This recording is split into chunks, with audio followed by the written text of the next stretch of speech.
नमस्कार दोस्तों। आज हम लोग कल जो टेस्ट हुआ था उस टेस्ट के प्रश्नों को आज हम लोग सॉल्व करेंगे और विस्तार पूर्वक सॉल्व करने का प्रयास करेंगे, उसको समझने का प्रयास करेंगे। कल जो टेस्ट हुआ था वो लगभग 100 प्रश्नों का टेस्ट हुआ था और उसमें से कल हमने 3 प्रश्न देखा भी था। इसमें से पहला हमने देखा था आसियान का मुख्यालय और आसियान के संबंध में। आज फिर हम वहाँ शुरू करते हैं सार्क से। कल हम लोग सार्क देख रहे थे, आज सार्क के बाद कल किसी कारणवश क्लास कम चला था। एक सूचना और, जो एक YouTube चैनल बनाया गया है झाजी स्टडी IQ, जिसमें आपको संस्कृत व्याकरण क्लास 9 और 10th के लिए सोशल साइंस भी पढ़ाया जाएगा। तो आप लोग जो 9th 10th के बच्चे होंगे, छात्र होंगे, वो सब्सक्राइब करके उस चैनल का लाभ उठा सकते हैं। और यहाँ पर सिर्फ आपको कंपटीशन के संबंध में बताया जाएगा। और सबसे पहले हम लोग का आज का टॉपिक है इंटरनेशनल ऑर्गेनाइजेशन के संबंध में जो टेस्ट हुआ था उस टेस्ट के प्रश्नों को सॉल्व किया जा रहा है यहाँ पर। तो सबसे पहला प्रश्न था कल खत्म हुआ था सार्क पे।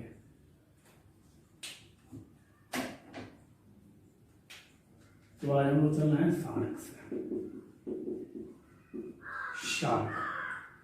सार्क का पूरा नाम होता है the south Asian association for regional cooperation. The south Asian association for regional cooperation, यह सार्क का पूरा नाम हुआ। सार्क में कुल 8 सदस्य देश हैं जिनका ट्रिक हम याद कर सकते हैं MBBS पानी। MBBS का मतलब यह हुआ M मतलब मालदीव, B मतलब बांग्लादेश, B मतलब भूटान, S मतलब श्रीलंका। मतलब क्या?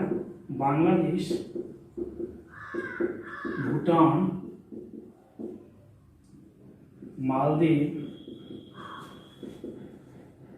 मालदीव और श्रीलंका। पानी, PANI। P मतलब पाकिस्तान, जो भारत का सबसे प्यारा दोस्त है पाकिस्तान। A मतलब अफगानिस्तान, N मतलब नेपाल और I मतलब प्यारा भारत, मतलब इंडिया। यह कुल 8 सदस्य राष्ट्र इस सार्क के सदस्य हैं, सार्क के मेंबर हैं। अब यहाँ पे प्रश्न बनता है कि सार्क की स्थापना कब हुई थी? सार्क की स्थापना हुई थी 7-8 दिसंबर 1985 को। सार्क की स्थापना हुई थी 1985 को। प्रत्येक वर्ष 8 दिसंबर को सार्क दिवस मनाया जाता है। कब? तो प्रत्येक वर्ष 8 दिसंबर को सार्क दिवस मनाया जाता है। और इससे 100 वर्ष पूर्व, मतलब क्या, 1885 में 28 दिसंबर 1885 ईस्वी को भारतीय राष्ट्रीय कांग्रेस की स्थापना हुई थी।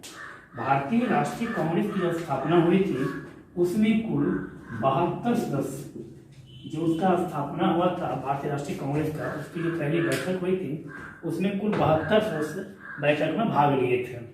तो हमें यह याद रखना है कि 1885 ईस्वी में 28 दिसंबर 1885 ईस्वी को क्या हुआ था? तो भारतीय राष्ट्रीय कांग्रेस की स्थापना हुई थी। 100 साल बाद 1985 को सार्क, जिसको द6 भी बोलते हैं हिंदी में, the south Asian association for regional cooperation की स्थापना हुई थी। अब बच्चा, इसका मुख्यालय कहाँ है? तो सार्क का मुख्यालय है काठमांडू। काठमांडू मतलब हुआ नेपाल। काठमांडू कहाँ है? तो यह नेपाल। अब यहाँ से प्रश्न बना, नेपाल से प्रश्न बना कि नेपाल के प्राइम मिनिस्टर कौन है? तो नेपाल के प्राइम मिनिस्टर हैं KP शर्मा ओली। कहाँ के? तो नेपाल के प्राइम मिनिस्टर। नेक्स्ट, नेपाल की प्रेसिडेंट कौन है? तो नेपाल के राष्ट्रपति हैं विद्या देवी भंडारी। यह नेपाल की क्या हुई? ये नेपाल की राष्ट्रपति हैं और KP शर्मा ओली जी नेपाल के प्राइम मिनिस्टर हैं। हमें यह याद रखना है। तीसरी बात, नेपाल से हमें याद रखना है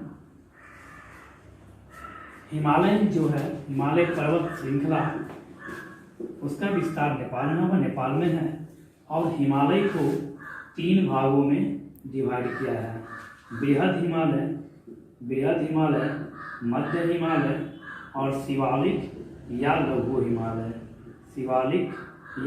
हिमालय, और बृहद हिमालय को ही हिमाद्री हिमालय और महान हिमालय भी कहते हैं।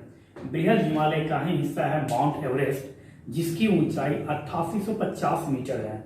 बृहद हिमालय की औसतन ऊंचाई 6000 मीटर है।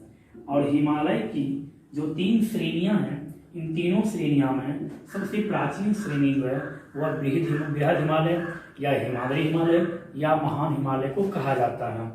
और बृहद हिमालय का ही अंग है कंचनजंगा, बृहद हिमालय का ही अंग है नंदा देवी। अब बच्चा यहाँ से नंदा देवी कहाँ है, तो नंदा देवी है उत्तराखंड में। नंदा देवी कहाँ है, तो नंदा देवी उत्तराखंड में है। कंचनजंगा कहाँ है, तो कंचनजंगा सिक्किम में है। सिक्किम और नेपाल के बॉर्डर पे क्या है, तो कंचनजंगा पर्वत श्रृंखला जो भारत की है।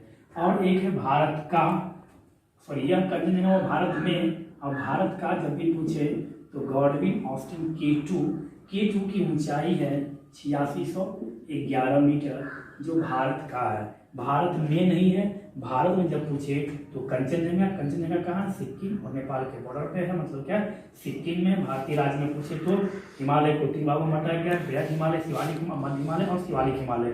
शिवालिक हिमालय को ही लघु हिमालय भी बोला जाता है। अब हम लोग इसके आगे देखने का प्रयास करते हैं।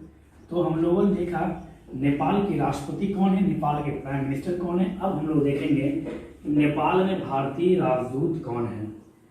नेपाल में भारतीय राजदूत हैं विनय मोहन कवात्रा। नेपाल में भारतीय राजदूत हैं विनय मोहन कवात्रा, जो नेपाल में भारत के राजदूत हैं। राजदूत को जो अपॉइंट करने का राइट है, वह राइट है हमारे देश के प्रेसिडेंट महोदय को, मतलब राष्ट्रपति महोदय को। और नेपाल का भारत में राजदूत कौन है, तो नीलांबर आचार्य। जब भी आपसे पूछे कि नेपाल में भारत का, तो विनय मोहन कवात्रा, और नेपाल का भारत में तो नीलांबर आचार्य, जो भारत में नेपाल का राजदूत है। तो हम लोगों ने सार्क से संबंधित साथ साथ नेपाल को लेते हुए हम लोगों ने इतना प्रश्न समझने का प्रयास किया। अब हम लोग चलेंगे 1985 से ही कुछ रिलेटेड प्रश्न और हम बताने का प्रयास करते हैं और उसे समझने का भी कोशिश करना है। 1985 मतलब 2 वर्ष यदि हम पूर्व जाते हैं, 1985 से 2 वर्ष पूर्व यदि हम जाते हैं, तो 1983 में भारत पहली बार क्रिकेट विश्व कप विजेता बना था कपिल देव की कप्तानी में। जब भी आपसे पूछे क्रिकेट वर्ल्ड कप कब से प्रारंभ हुआ, तो वो प्रारंभ हुआ था 1975 में। हमें यह भी याद रखना है। और पहला वर्ल्ड कप विजेता था वेस्ट इंडीज। उस समय ऑस्ट्रेलिया का कोई अस्तित्व नहीं था। वेस्ट इंडीज कोई एक देश नहीं है, बहुत सारे कैरेबियन छोटा छोटा द्वीप मिलकर वह एक देश बना है, ना ही उसकी कोई राजधानी है वेस्ट इंडीज की। अब तीसरी बात, 1984 में श्रीमती इंदिरा गांधी जी का देहांत हो गया था। इंदिरा गांधी जी का देहांत हुआ था। और इंदिरा गांधी जी पहली भारतीय प्राइम मिनिस्टर या पहली भारतीय महिला प्रधानमंत्री भी हैं, हमें यह भी याद रखना है। और इंदिरा गांधी इंटरनल इंडिया पुस्तक के लेखक कौन है, तो श्रीमती इंदिरा गांधी जी। और इंदिरा गांधी से याद रखना है, इंदिरा गांधी एटॉमिक रिसर्च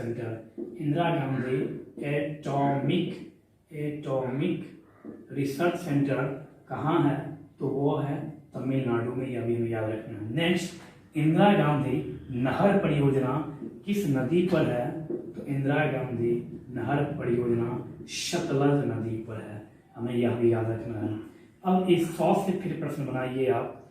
100 मतलब हम जोड़ लेंगे इसको सूरत जो है, अब इस 100 से सूरत ताप्ती नदी के किनारे क्या है, स्थित है।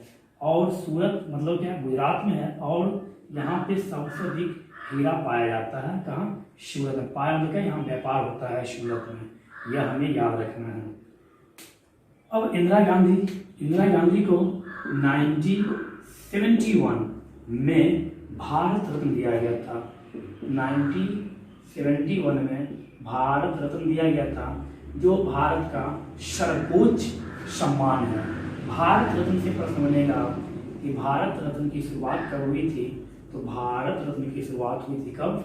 1954 में हुई थी भारत में शुरुआत। भारत रत्न सबसे पहले किसे दिया गया था? तो मेरा आंसर होगा एस राधाकृष्णन। एस राधाकृष्णन को पहली बार भारत रत्न दिया गया था, या भारत रत्न पाने वाले प्रथम व्यक्ति कौन थे? तो एस राधाकृष्णन। इंदिरा गांधी कब दिया गया? 1971 में। इंदिरा गांधी से रिलेटेड पॉइंट और हमें याद रखना है। इंदिरा गांधी जब पहली बार प्रधानमंत्री बनी थी तो वह राज्यसभा सदस्य थी, हमें यह भी याद रखना है। इंदिरा गांधी जब पहली बार प्राइम मिनिस्टर बनी थी तो वह राज्यसभा मेंबर थी। मतलब क्या? ऐसा कहीं पर कोई उल्लेखित नहीं है कि कोई सदस्य राज्यसभा का मेंबर हो वो प्रधानमंत्री नहीं बन सकता, ऐसी बातें नहीं है। अब राज्यसभा के मेंबर प्रधानमंत्री बनने वाले व्यक्ति का नाम देख लीजिए। श्रीमती इंदिरा गांधी जी तो हैं ही, इंदिरा गांधी जी। उसके बाद होगी एच डी देवगौड़ा।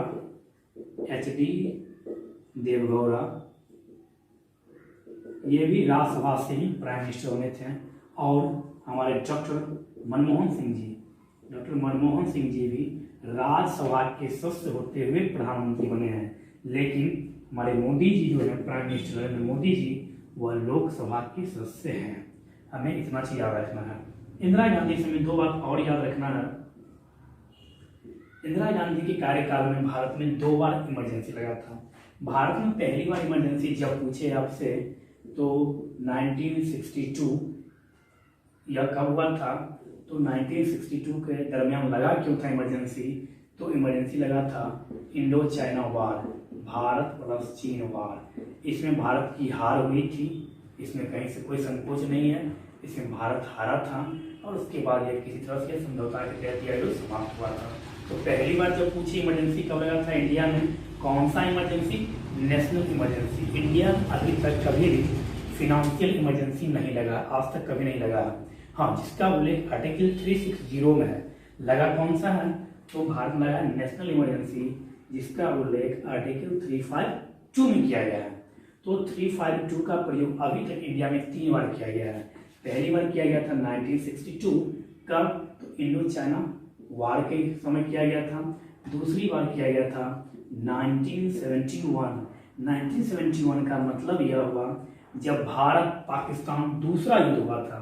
भूलवश हम लोग मिस्टेक कर देते हैं, 1965 बोल देते हैं, 62, 65, 71, ऐसा नहीं। 65 में भारत पाकिस्तान पहला युद्ध हुआ था, लेकिन उस समय इमरजेंसी नहीं लगने का कारण क्या था? 1962 का इमरजेंसी ऑलरेडी इस समय लगा हुआ था, इस कारण से 1965 इमरजेंसी नहीं लगाया गया था। दूसरी बात, भारत इस समय मतलब क्या 1962 से लेकर 1970 तक बोल सकते हैं भारत की स्थिति बहुत बुरी थी। कारण क्या था? चीन से युद्ध हुआ था, भारत बुरी तरह से प्रभावित था। उसके बाद भारत में खाने की अनाज की बहुत कमी हो गई। भारत संभलता उससे पहले भारत पर PAK क्या किया? आक्रमण कर दिया, पाकिस्तान आक्रमण कर दिया। तो दूसरा युद्ध भारत पाकिस्तान दूसरा युद्ध हुआ था, उस समय इमरजेंसी लगाया गया था 1971 में। उसमें प्राइम मिनिस्टर कौन थी?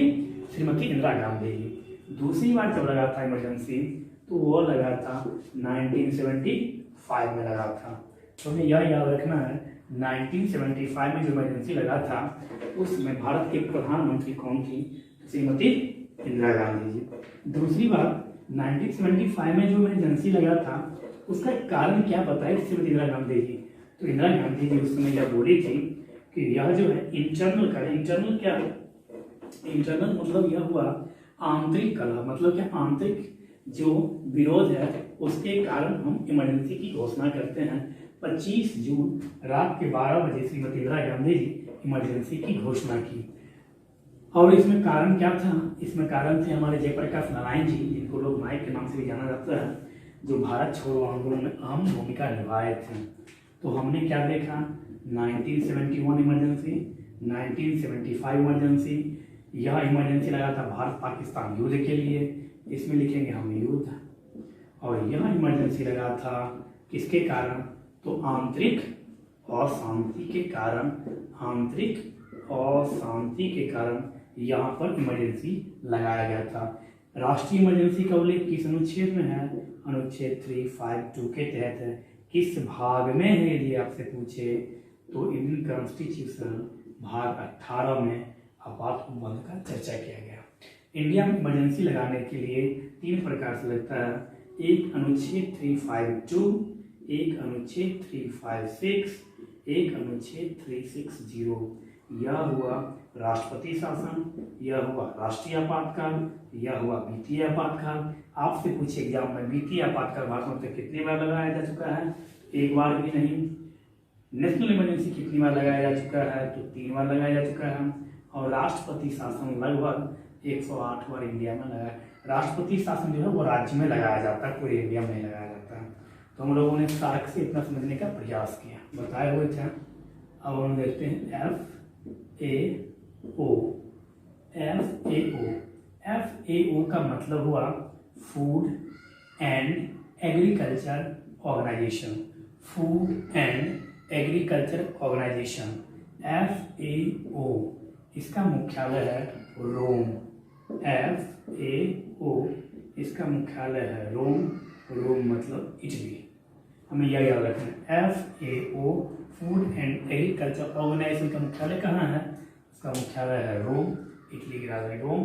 तो दूसरी बात हमें यह याद रखना है, रोम जो है वह किस नदी किनारे स्थित है, तो रोम है टाइबर नदी के किनारे स्थित है। रोम किस नदी किनारे स्थित है, तो रोम टाइबर नदी किनारे स्थित है। इटली जो है, इटली में पो नदी, इटली में पो नदी बहती है। इस नदी को इटली का गंगा कहा जाता है। आपसे पूछता है एग्जाम में, इटली की गंगा किस नदी कहा जाता है, तो इटली की गंगा पो नदी को कहा जाता है। पो नदी को इटली की गंगा कहा जाता है। यहाँ FAO है, FAO।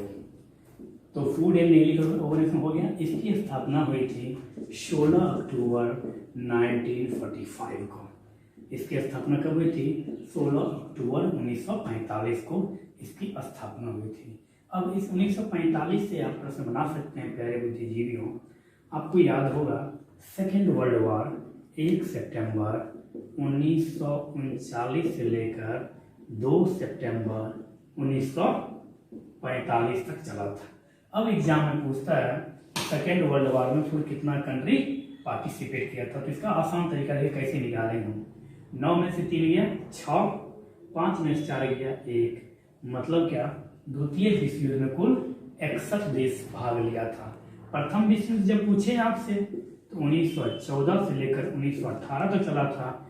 4 में से 1 गया 3, 8 में से 1 गया 7, मतलब क्या, प्रथम विश्व युद्ध में कुल 37 देश भाग लिया था। द्वितीय विश्व युद्ध में कुल 61 देश भाग लिया था, यह हमें याद रखना है। दूसरी बात, रोम में जो है वो अंतरराष्ट्रीय कृषि विकास कोष संगठन, रोम में अंतरराष्ट्रीय कृषि विकास कोष संगठन का भी मुख्यालय स्थित है, रोम में ही वो भी स्थित है। और 16 अक्टूबर जो डेट है, इस 16 अक्टूबर को अंतरराष्ट्रीय खाद्य दिवस मनाया जाता है। 16 अक्टूबर को अंतरराष्ट्रीय खाद्य दिवस मनाया जाता है, हमें यह भी याद रखना है। अब बचा इटली या रोम में भारतीय राजदूत कौन है, तो वह है रीनत सिंधु। इटली में भारतीय राजदूत कौन है, वह है रीनत सिंधु। और इटली का जो राष्ट्रीय चिन्ह है, इटली का जो राष्ट्रीय चिन्ह बोलिए या राष्ट्रीय पशु बोलिए, वह है क्या, सफेद लिली। मतलब क्या, हम लोगों ने देखा रोम में 2 मुख्यालय है, एक है FAO और एक है अंतर्राष्ट्रीय कृषि कोष संगठन का मुख्यालय कहाँ है, वह भी रोम में ही है। रोम टाइबर के किनारे स्थित है। रीनत सिंधु भारतीय राजदूत इटली में है। इटली का जो राष्ट्रीय चिन्ह है वो सफेद लिली कहलाता है, या सफेद लिली कहते हैं उसको, या सफेद लिली है इटली का राष्ट्रीय पशु, यह भी हमें याद रखना है। FAO इसके अध्यक्ष हैं चे डोंग्यू। FAO के अध्यक्ष कौन है वर्तमान में? वो है चे डोंग्यू, ये FAO के अध्यक्ष। अब हम चलते हैं इससे आगे। तो रोम से हम लोगों ने क्या देखा? टाइबर, इटली की गंगा, वो नदी को कहा जाता है। और अंतरराष्ट्रीय कृषि कोष संगठन का मुख्यालय कहाँ है? तो रोम में है। FAO की स्थापना कब हुई थी? तो 16 अक्टूबर 1945 ईस्वी को। 1945 ईस्वी में और क्या हुआ था? तो 1945 ईस्वी में द्वितीय विश्व युद्ध समाप्त हुआ था। कब हुआ था? तो 2 सितंबर 1945 ईस्वी को समाप्त हुआ था। प्रथम विश्व युद्ध कब समाप्त हुआ था? तो वो हुआ था 1914 से प्रारंभ हुआ, 1918 तक चला था। इसमें कुल कितना कंट्री? 4 में से 3 1, 8 में से 1, 7 मतलब क्या 37 कंट्री भाग गया था। तो हम लोगों ने इतना देखा। अब हम लोग 1945 से, अब इस 1945 को आप उठा लीजिए। अब इस 1945 से अब चलिए। अब तो 1945 में क्या हुआ था? अब हमें यह देखना कि इंडिया से संबंधित हिस्ट्री में कोई ऐसा घटना हो जो 1945 में घटा हो, हमें यहाँ पर यह ध्यान देना है। तो 1945 में कोई ऐसा मुख्य घटना इंडिया में नहीं घटा था। इंडिया में घटना घटा था 1946 में। 1945 से 46 में क्या हुआ था? तो 1946 में भारत में कैबिनेट मिशन आया था। कैबिनेट मिशन आया था। कब आया था? तो 24 मार्च 1946 को कैबिनेट मिशन भारत आया था। हमें यह याद रखना है। 45 एक साल FAO की स्थापना के 1 साल बाद क्या हुआ था? कैबिनेट मिशन इंडिया आया था। हमें यह याद रखना है। और 1946 में ही मुंबई में नौसेना विद्रोह हुआ था। हमें यह भी याद रखना है। कब हुआ? तो 1946 कहाँ था? मुंबई में। मुंबई में यदि प्रश्न पूछे मुंबई से, तो मुंबई मतलब महाराष्ट्र। महाराष्ट्र से यदि आपसे प्रश्न पूछे तो महाराष्ट्र से आपको आंसर दीजिएगा क्या? तो सबसे पहले तो यहाँ के चीफ मिनिस्टर कौन है? तो चीफ मिनिस्टर महोदय है कौन? उद्धव ठाकरे जी। और यहाँ के गवर्नर या राज्यपाल बोल सकते हैं, वो हैं कौन? तो भगत सिंह कोश्यारी जी क्या है? महाराष्ट्र के राज्यपाल। अब दूसरी बात, महाराष्ट्र 2011 की जनगणना के अनुसार यहाँ से प्रश्न पूछता है ज्योग्राफी में।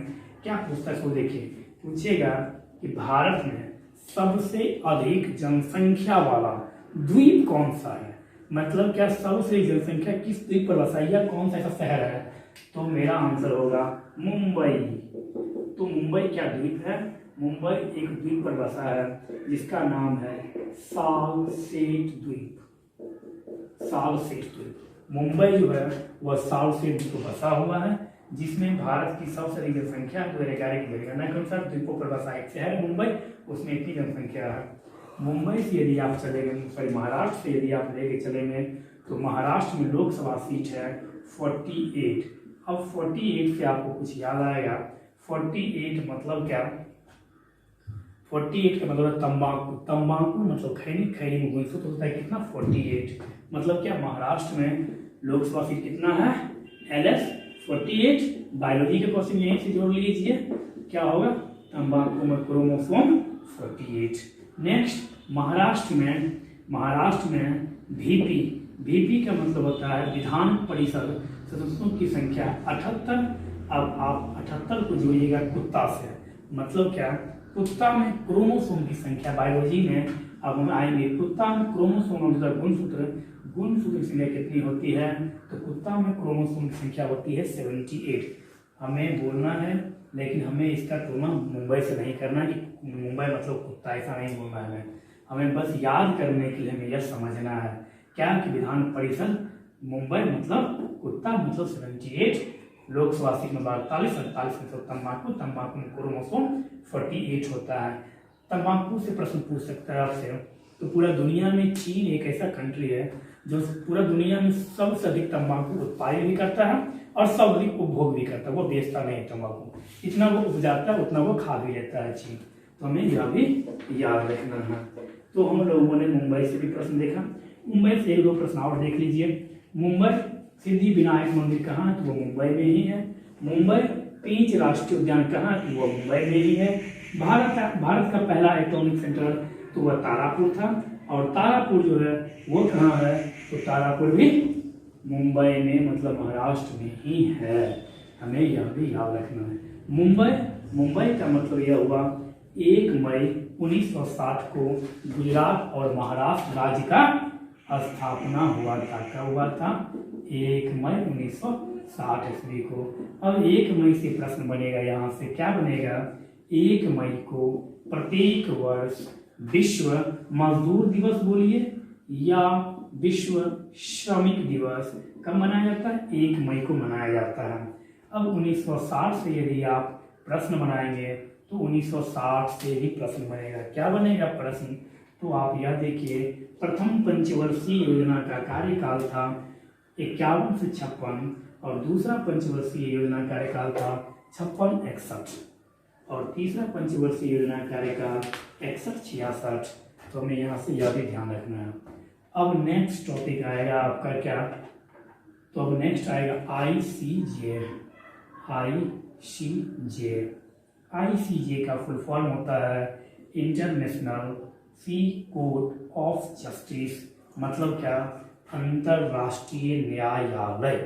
इंटरनेशनल कोर्ट ऑफ जस्टिस मतलब क्या? अंतरराष्ट्रीय न्यायालय। इसका मुख्यालय है कहाँ? तो दहेग कहाँ है?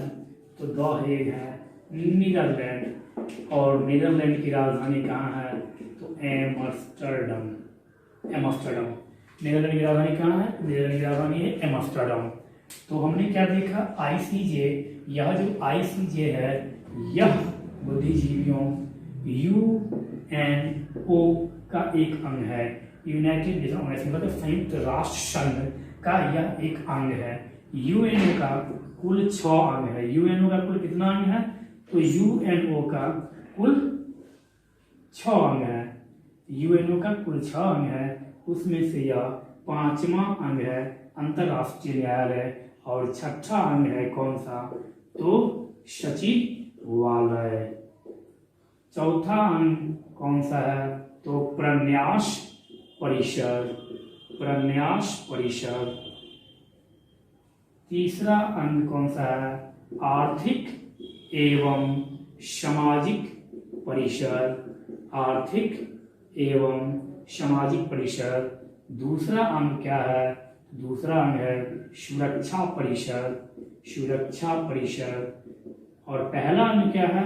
तो पहला अंग है महासभा।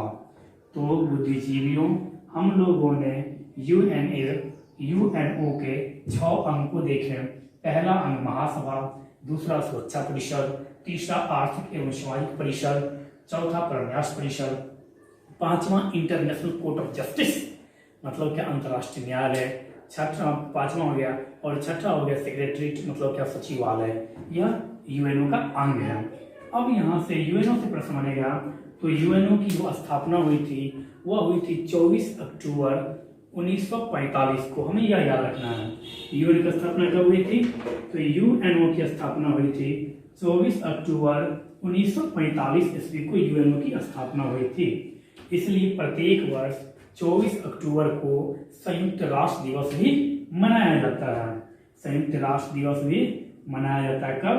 24 अक्टूबर को प्रत्येक वर्ष।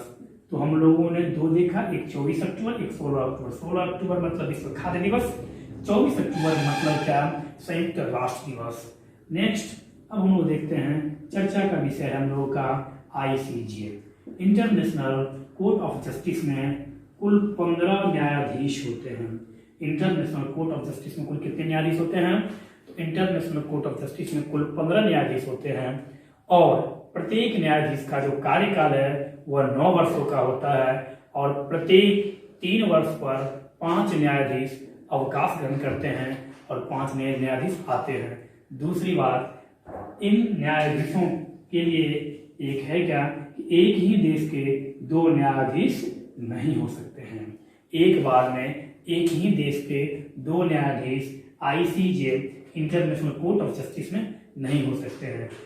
और तीसरी बात, ICJ का कोरम कितना होता है? तो ICJ का कोरम होता है 9। मतलब क्या? यदि 9 न्यायाधीश उपस्थित होंगे तभी जाकर किसी भी विषय पर क्या होगा? निर्णय लिया जा सकता है। कोरम का मतलब यह हुआ, यदि 8 होगा तो नहीं होगा, हमें यहाँ पर यह ध्यान रखना है। तो हम लोगों ने आईसीजे के संबंध में जानने का प्रयास किया। आईसीजे में भारत के पहले जस्टिस थे वेनेगल रामारमन और रामाराव, और वर्तमान में आईसीजे के मेंबर हैं। वर्तमान में आईसीजे के मेंबर हैं अभी इंडिया से दलवीर सिंह भंडारी, दलवीर सिंह भंडारी। यह क्या है? तो आईसीजे में इंडिया का रिप्रेजेंटेटिव है, मतलब क्या इंडिया के तरफ से वो वहाँ पर रिप्रेजेंट, मतलब क्या इंडिया का वहाँ पर वो क्या करते हैं? प्रेजेंटेशन दे रहे हैं, मतलब क्या प्रतिनिधित्व कर रहे हैं। कहाँ पर? तो आईसीजे में। कौन? तो दलवीर सिंह भंडारी। तो हम लोगों ने देखा क्या, नीदरलैंड मतलब एमस्टरडम की मुद्रा क्या है? तो गिल्डर। हमें इतना पता चला किससे? तो आईसीजे से। नेक्स्ट प्रश्न था आपका APEC, APEC, APEC Asia Pacific economic cooperation. Asia, यहाँ पर एसोसिएशन नहीं लगाना हमें, और ना ही हमें एशिया लगाना है। एशिया पैसिफिक इकोनॉमिक कोऑपरेशन, तो यह हुआ एपेक। एशिया पैसिफिक मतलब क्या हुआ? एशिया पैसिफिक मतलब क्या? प्रशांत। इकोनॉमिक का मतलब आर्थिक, और कोऑपरेशन का मतलब यह हुआ एक संगठन, मतलब क्या? एशिया प्रशांत आर्थिक क्षेत्र, मतलब क्या? एपेक। तो हमें एपेक से यह याद रखना है। दूसरी बात, अब यहाँ एपेक का मुख्यालय है सिंगापुर, और सिंगापुर की राजधानी भी सिंगापुर ही है, मुद्रा डॉलर है इसका। और गगनचुंबी इमारत जो है वो सबसे अधिक सिंगापुर में ही पाया जाता है। यह बहुत छोटा देश है, इस कारण से यह बहुत ही डेवलप देश भी है। तो हमें एपेक से इतना याद रखना है।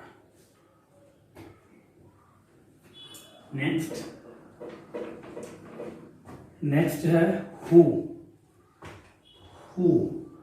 WHO, WHO मतलब वर्ल्ड हेल्थ ऑर्गेनाइजेशन, मतलब विश्व स्वास्थ्य संगठन, विश्व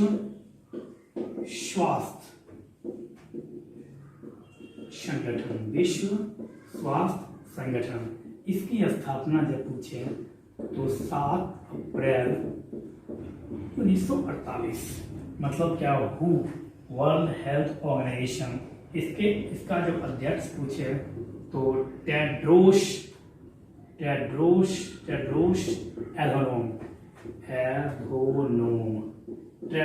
एधनोम, यह इसके अध्यक्ष हैं। किसके? तो WHO के। WHO चर्चा में क्यों है अभी? तो WHO का चर्चा का सबसे प्रमुख कारण है अभी कोरोना वायरस।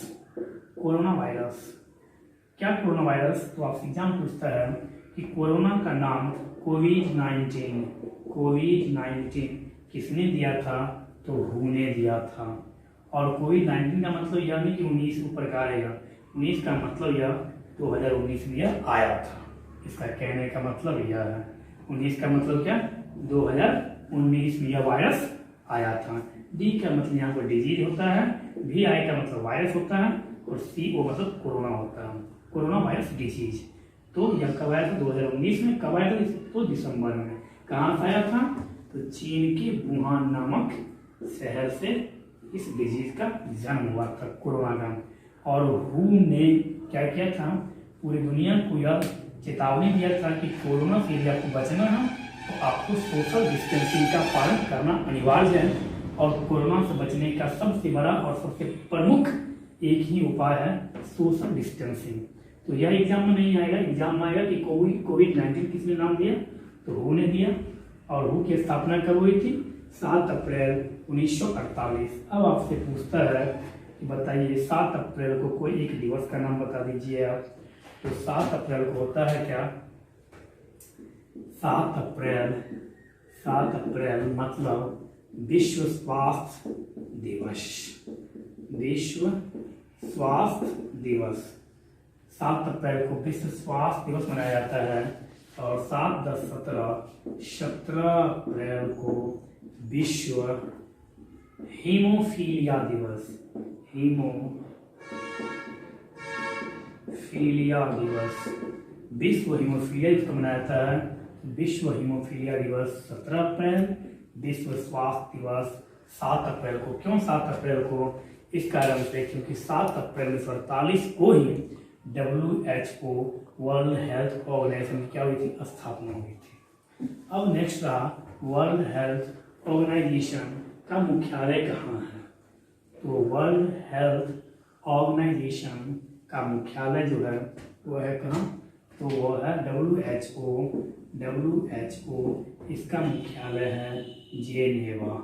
जेनेवा कहाँ है? तो यह है स्विट्जरलैंड। स्विट्जरलैंड की राजधानी जब पूछे आपसे तो राजधानी बर्न। जब इसकी मुद्रा पूछे तो फ्रैंक। स्विट्जरलैंड की राजधानी बर्न, मुद्रा फ्रैंक और जेनेवा कहाँ स्थित है? तो स्विट्जरलैंड में। स्विट्जरलैंड में जब पूछे आपसे तो स्विट्जरलैंड से एक प्यारा सा प्रश्न बनता है कि जूरा नामक पर्वत श्रृंखला कहाँ है? तो स्विट्जरलैंड में। स्विट्जरलैंड से एक महान लॉन टेनिस खिलाड़ी हैं जिनका नाम है रोजर फेडरर जो महान टेनिस खिलाड़ी हैं, लॉन टेनिस खेलते हैं, ये दुनिया के नंबर 1 खिलाड़ी हैं ये टेनिस में। रोजर फेडरर का मतलब क्या? फेडरल असेंबली मतलब क्या? स्विट्जरलैंड के पार्लियामेंट को क्या बोला जाता है? तो फेडरल असेंबली। याद करने के लिए हम यह जोड़े हैं क्या कि फेडरल के नाम पे ही स्विट्जरलैंड के पार्लियामेंट मतलब क्या? संसद का नाम रखा गया। तो रोजर फेडरल मतलब क्या? फेडरल असेंबली मतलब क्या? स्विट्जरलैंड का मतलब क्या? पार्लियामेंट का नाम। स्विट्जरलैंड की राजधानी कहाँ है? बर्न मतलब क्या? फ्रैंक। और WHO मुख्यालय कहाँ है? जेनेवा मतलब क्या? स्विट्जरलैंड में स्थित शहर है। और जेनेवा में बहुत सारा ऐसा ऑर्गेनाइजेशन है जिसका मुख्यालय है, जैसे WMO वर्ल्ड मेट्रोलॉजिकल ऑर्गेनाइजेशन मतलब क्या? विश्व मौसम संगठन का मुख्यालय कहाँ है? तो वो अभी जेनेवा में ही है। दूसरी बात ILO मतलब क्या? इंटरनेशनल लेबर ऑर्गेनाइजेशन मतलब क्या? अंतरराष्ट्रीय लेबर श्रम ऑर्गेनाइजेशन का संगठन, अंतरराष्ट्रीय श्रमिक संगठन का मुख्यालय कहाँ है? तो यह भी है जेनेवा। वही जेनेवा जो स्विट्जरलैंड में है। बार बार एक ही बात को नहीं बताया जाएगा। ILO की स्थापना हुई थी 11 अप्रैल 1919। अब इस 1919 को हम लेकर आएंगे अपना प्यारा भारत, और प्यारे भारत में 1919 से देखिए क्या सा प्रश्न बनेगा। 1919 तो सबसे प्यारा सा प्रश्न जो एग्जाम में पूछता है 1917 में मॉन्टेग्यू घोषणा हुआ था, और 1919 में मॉन्टेग्यू बाबू साहब अगस्त 1917 में इंडिया आए, जो भारत का सचिव थे, और इंडिया के गवर्नर उस समय थे लॉर्ड चेम्सफोर्ड, और चेम्सफोर्ड से मिले वो, और लॉर्ड चेम्सफोर्ड से मिलने के बाद वो पूरा भारत का भ्रमण किए, और उसके बाद उन्होंने एक सभा बुलाई। उस कमेटी में एक मसौदा तैयार किया, और उसी मसौदा को बोला जाता है, क्या बोला जाता है? उसी मसौदा को बोला जाता है मॉन्टेग्यू चेम्सफोर्ड सुधार अधिनियम। मॉन्टेग्यू चेम्सफोर्ड सुधार अधिनियम 1919। लेकिन जब पूछे इसका गठन कब हुआ था, तो प्यारा प्रश्न, तो इसका राइट आंसर 1917। मॉन्टेग्यू चेम्सफोर्ड सुधार तो 1919। जबकि मार्ले मिंटो सुधार जब पूछे तो मार्ले मिंटो सुधार 1909। मॉन्टेग्यू के कौन थे जब पूछे, तो मॉन्टेग्यू थे भारत का सचिव। फिर पूछे आपसे कि चेम्सफोर्ड कौन थे, तो चेम्सफोर्ड थे गवर्नर भारत के। 1919 से पहला प्रश्न। दूसरा प्रश्न बुद्धिजीवियों आप सबको याद होगा 1919 में ही रॉडेक्ट एक्ट आया था। रॉडेक्ट एक्ट को काला कानून कहा जाता है, जिसमें बिना वकील, बिना दलील, बिना अपील का कानून भी कहा जाता है। मतलब क्या? बिना कोई कारण बताए हुए आपको इस कानून के तहत गिरफ्तार किया जा सकता था। वो भी कब आया रॉडेक्ट एक्ट? तो 1919। रॉडेक्ट एक्ट कब आया? 1919।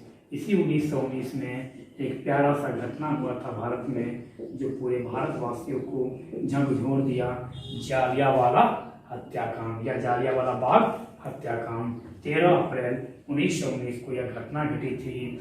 यह घटना घटी थी कहाँ? तो अमृतसर मतलब पंजाब में जालियांवाला बाग हत्याकांड जहाँ हुआ था, वह जमीन किसका था? तो वह जमीन था जल्ली नामक व्यक्ति का।